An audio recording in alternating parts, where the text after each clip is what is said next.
হরিহরপুর নামক একটি গ্রামে জনবসতির সংখ্যা বেশ কমই রয়েছে। গ্রামের পূর্ব দিকের একটি জঙ্গল পেরিয়ে রয়েছে একটা ছোট্ট কুঁড়েঘর। মানুষজন সেখানে খুব একটা যায় না।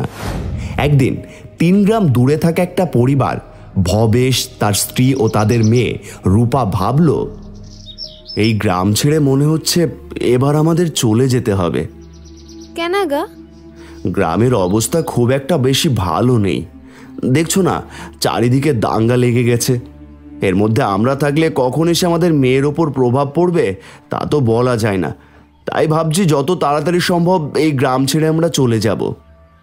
ঠিক আছে, তুমি যেটা ভালো বোঝো সেটাই ভাবো। তার পরের দিন সকালবেলায় তার পরিবার নিয়ে অন্য এক গ্রামে বাসস্থান খোঁজার জন্য বেরিয়ে পড়ল।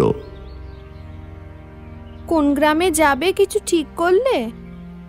হ্যাঁ, আমিও ভেবেছি হরিহরপুর গ্রামে বসবাস করব। ওই গ্রামটা বেশ শান্ত এবং নিরিবিলি শুনেছি। বেশ, তবে তাই চলো। কি মজা, কি মজা, আমরা নতুন বাড়িতে থাকবো। অন্যদিকে হরিহরপুর গ্রামে থাকা সেই কুঁড়ে ঘরের মালিক ছিল একজন মহিলা। সে মহিলার রূপ নিয়ে থাকত, আদতে সে ছিল একজন ডাইনি। সে তার রূপ কারোর সামনে উন্মোচন করে না কখনোই। তারপর ভবেশ তার পরিবার নিয়ে ঘুরতে ঘুরতে হরিহরপুর গ্রামে এসে পা রাখল। এই গ্রামে তো কোনো জায়গাই দেখতে পাচ্ছি না। সব জায়গায় তো বসতি রয়েছে, আমরা থাকবো কোথায়? আমি থাকতে তোমার এত চিন্তা কিসের? আমি দেখছি আশেপাশে কাউকে জিজ্ঞেস করে। তারপর ভবেশ গ্রামের একজন বৃদ্ধ লোককে দেখতে পেয়ে তাকে জিজ্ঞেস করল, কাকা, ও কাকা, শুনছেন? কে? আমি কাকা, আমার নাম ভবেশ। কি হয়েছে বাবা? আসলে আমরা থাকার জন্য একটা বাড়ি খুঁজছিলাম। এখানে কি কোনো ফাঁকা বাড়ি হবে? এদিকে তো নেই বাবা, সবাই এখানে সবার পরিবার নিয়ে বসবাস করে। তবে তুমি একটা কাজ করতে পারো। কি কাকা, বলুন? ওই যে ওই পূর্ব দিক ধরে এগিয়ে গেলেই একটা জঙ্গল দেখতে পাবে। সেই জঙ্গল পেরিয়ে দেখবে একটা কুঁড়ে বাড়ি আছে হয়তো। আমি যতটুকু শুনেছি ওই বাড়িতে একজন মহিলা ছাড়া আর কেউই থাকে না। তুমি ওই বাড়িতে খোঁজ নিয়ে দেখতে পারো। আচ্ছা কাকা, অনেক অনেক ধন্যবাদ আপনাকে।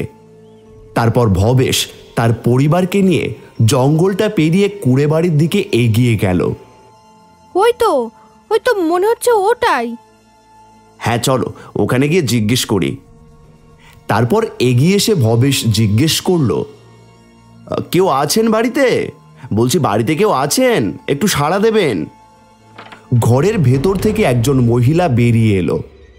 কি হয়েছে কি? সেই মহিলাটির দেহের রং কালোই বলা চলে। চুলগুলো বেশ বড় বড়, মুখটা কেমন যেন ছুচালো প্রকৃতির। আসলে আমার পরিবারকে নিয়ে থাকার জন্য একটা ঘর খুঁজছিলাম। ডাইনি রূপী সেই মহিলা মনে মনে ভাবল, বাহ, বেশ ভালোই তো। খাবার না পেলে তখন ওই 3টেকে ধরে খাওয়া যাবে। হ্যাঁ, আমার 2টো ঘর আছে, একটাতে আপনারা থাকতে পারেন। ধন্যবাদ, আপনি অনেক বড় উপকার করলেন। তারপর ভবেশ তার পরিবার মিলে সে ডাইনির কুঁড়ে ঘরেই থাকতে লাগলো। বেশ কিছুদিন ভালোই চলল, কিন্তু একদিন রাতের অন্ধকারে এবার আমাকে খাবার খুঁজতে বেরোতে হবে। এতদিন তো আশেপাশের গ্রাম থেকে 2-1টা পশু মাছ খেয়ে এসেছি, যা কেউ টেরও পায়নি। কিন্তু আজ এই গ্রাম থেকেই খাবার সংগ্রহ করতে হবে। এই বলে ডাইনি সঙ্গে সঙ্গে মহিলার রূপ থেকে সোজা ডাইনির রূপে ফিরে এলো।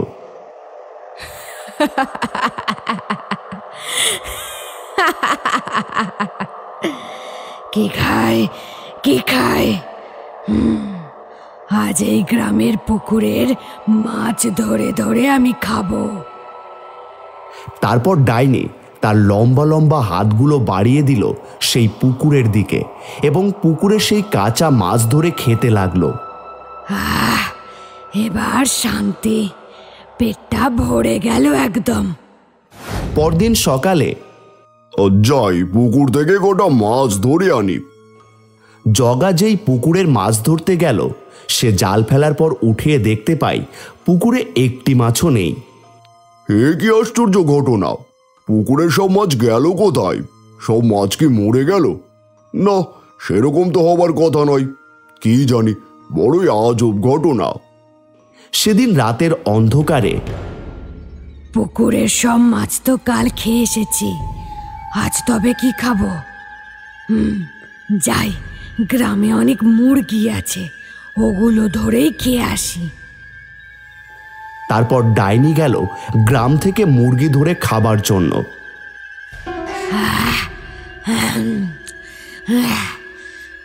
ডাইনি ছিঁড়ে ছিঁড়ে সেই মুরগি খেতে থাকলো এবং তারপর সে আবার আগের রূপ নিয়ে ফিরে এলো।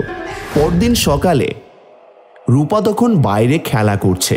সে দেখল ওই মহিলা কিভাবে একদৃষ্টিতে যেন তার দিকে তাকিয়ে আছে। এ কি গো, তোমার মুখে ওগুলো কি রক্ত লেগে? কই, না না, কি বলছো কি মেয়ে, রক্ত কেন থাকবে? এই বলে মহিলা দৌড়ে ঘরে চলে গেল। এই রূপা, এদিকে আয়। কি বলছিস কি? এই দেখ, আজ সন্ধেবেলায় তোর বাবা মাংস আনবে, আমরা মাংস রান্না করব, কেমন? সত্যি বলছো?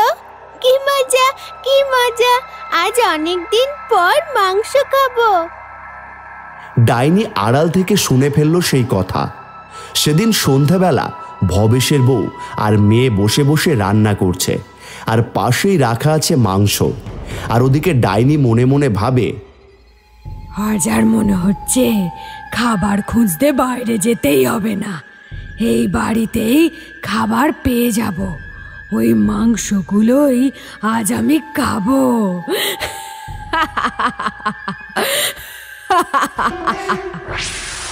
এই বলে সে আবার ডাইনির রূপ নিয়ে ঘরের পেছন দিক থেকে তার লম্বা হাত বাড়িয়ে কাঁচা মাংসগুলো খেতে থাকলো।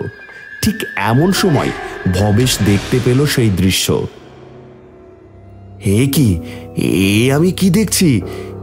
এই যে এক ভয়ঙ্কর ডাইনি, এলো কোথা থেকে? হে কি, মাংসগুলো সব কোথায় গেল? এই রূপা, তুই তো এখানেই ছিলি, মাংসগুলো গেল কই? কি সর্বনাশ! এ কি ভুতুরে কাণ্ড নাকি যে উপে যাবে? ওদিকে ডাইনি ভবেশের পায়ের শব্দ পেয়ে তাড়াতাড়ি সেখান থেকে চলে গেল। এখানে আমি ডাইনি দেখেছি গো, আর ওই ডাইনি তোমার মাংসগুলো খেয়ে নিয়েছে, আমি নিজে চোখে দেখেছি। কি বলছো কি? আমি জানি ওই মহিলাটি মনে হয় ডাইনি। ওনার মুখে আগের দিন আমি রক্ত লেগে থাকতে দেখেছি। এসব তুই কি বলছিস রে রূপা? তোমরা একটু অপেক্ষা করো, আমি আসছি।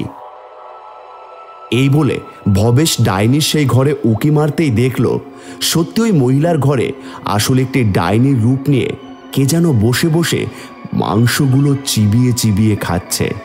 রূপা তো ঠিকই বলেছে, আসলে ওই বাড়িওয়ালাই ডাইনি। দাঁড়াও, ওকে এখন কিছু করা যাবে না, যা করার কালকে রাতে করতে হবে। তার পরের দিন ভবেশ গ্রামের সকল লোককে বলল সেই ডাইনির আসল রূপের কথা।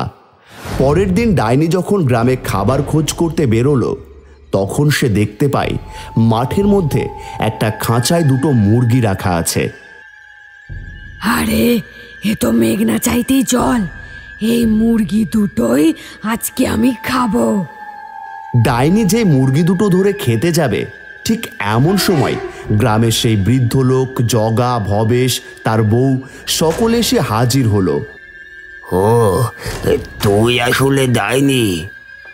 তার মানে এই ডাইনি সেদিন পুকুরের সব মাছ খেয়েছে? আজকে তোকে আমাদের হাত থেকে আর কেউ রক্ষা করতে পারবে না। না না, আমাকে ছেড়ে দে, আমি চলে যাচ্ছি এখান থেকে, চলে যাচ্ছি।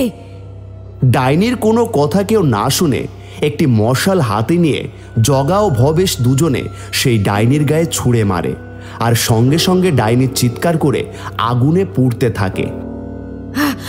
বাঁচাও, বাঁচাও, বাঁচাও, বাঁচাও!